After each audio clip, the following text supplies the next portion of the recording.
Okay, today I'm going to be doing a review for two books, which are When the Sky Falls and Requiem for a God. Both of these classify themselves as event books, and they're both written by Malhavoc Press.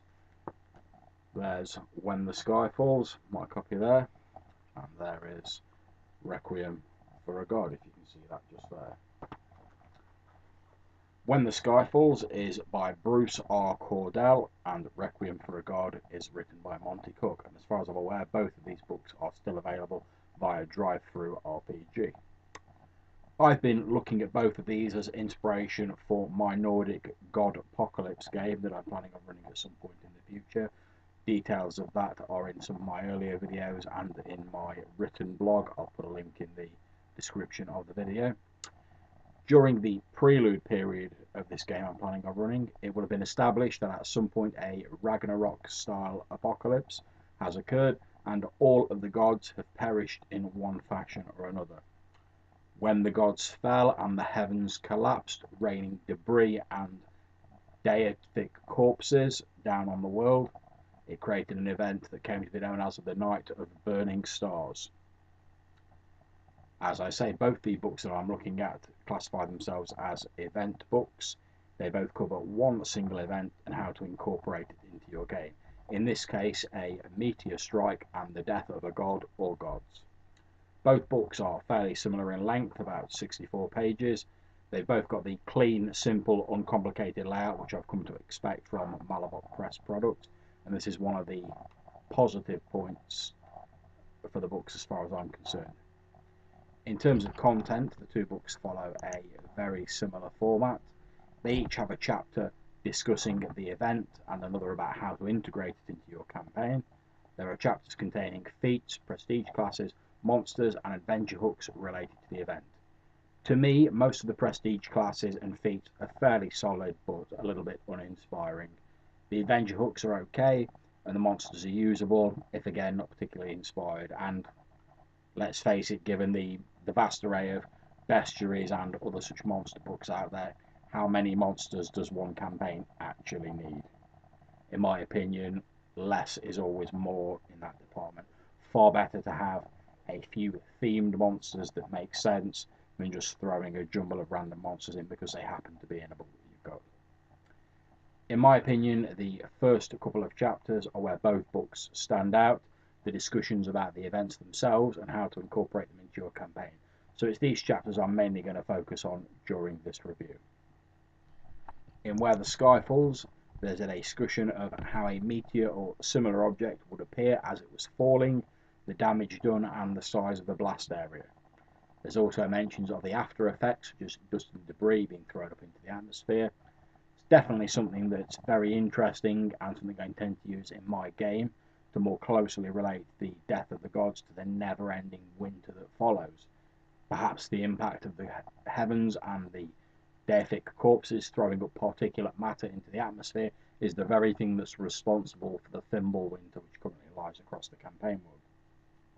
The book also covers materials that could potentially be scavenged from the wreckage or the impact zone of a meteorite. To me, the science in these chapters seems quite sound, although as a bit of a layperson, I'm really not qualified to say whether it's 100% accurate, and to be honest, I don't really care. It's a game, it's accurate enough for the purposes that I need, and that's all that I'm concerned with. However, several suggestions for meteors of a more magical nature and a more fantastic nature are offered in the book, and these are all quite interesting in their own right. The second chapter in this book talks about incorporating the event into an ongoing campaign and gives several ideas for running events that deal with meteor strikes that have occurred in the past or the present of the campaign world.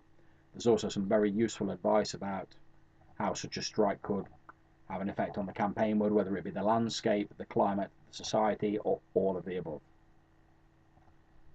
Requiem for a God talks about the ramifications of having a god or a pantheon of gods die in your campaign setting.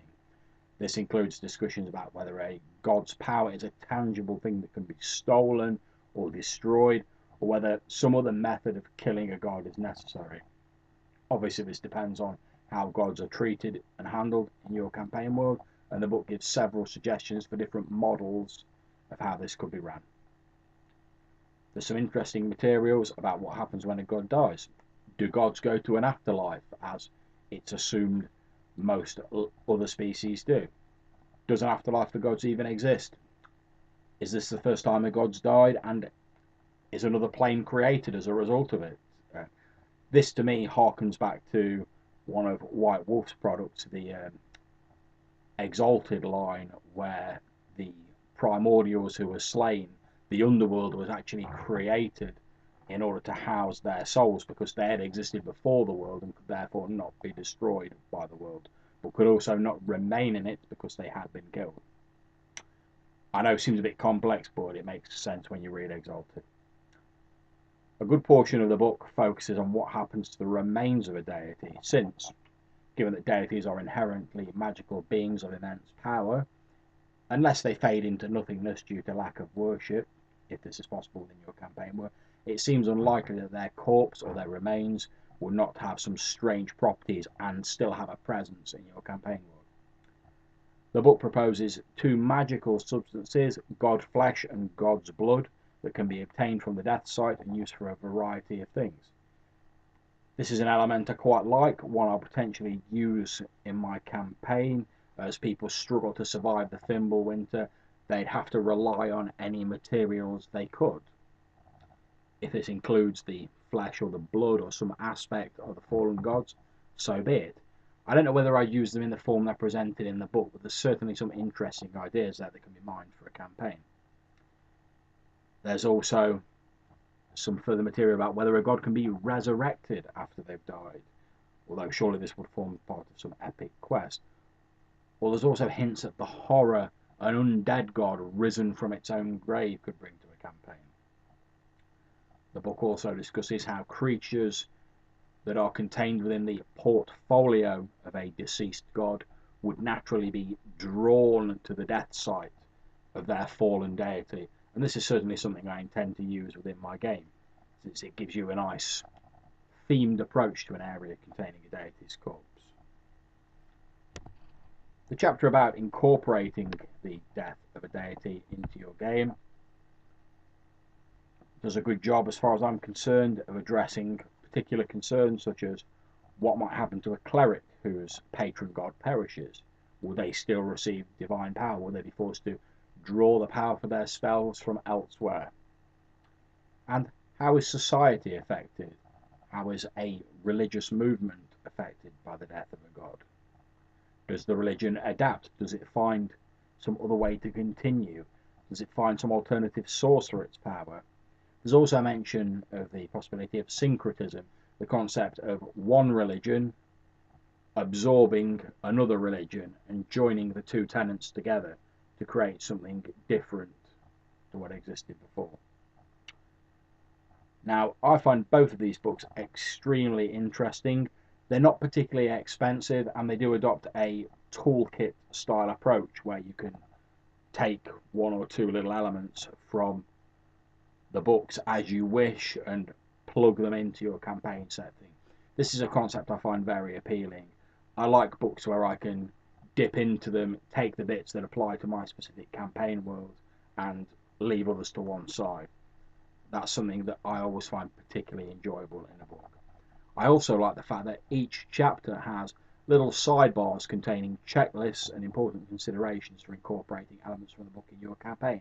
These act as little aids to memory, little reminders as you go along, and I think they'd be very useful. They also bring up points that you may not have thought about or that you may want to consider if you plan to incorporate an event out of the books, in this case a meteor strike or a deity perishing, into your campaign. Overall, I'd say these books are very thought-provoking and could add a lot to any campaign. I believe these are possibly the only two event books that Malhavoc Press has out at the moment, but it's my hope, given the quality of these books, that eventually something similar may find its way onto the market, or they may choose to release more. Overall, I'd heartily recommend them.